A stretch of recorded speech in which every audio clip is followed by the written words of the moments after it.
В рамках фестиваля «Музыкальный калейдоскоп» на сцене филиала Мариинского театра во Владикавказе прошел концерт.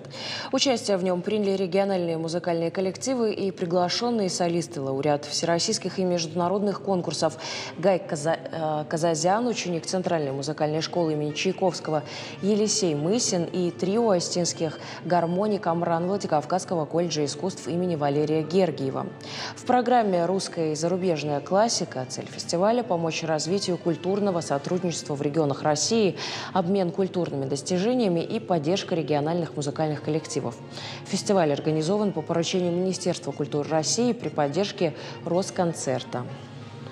Очень важно, что преследуется цель, конечно, во-первых, скажем так, популяризация классической музыки.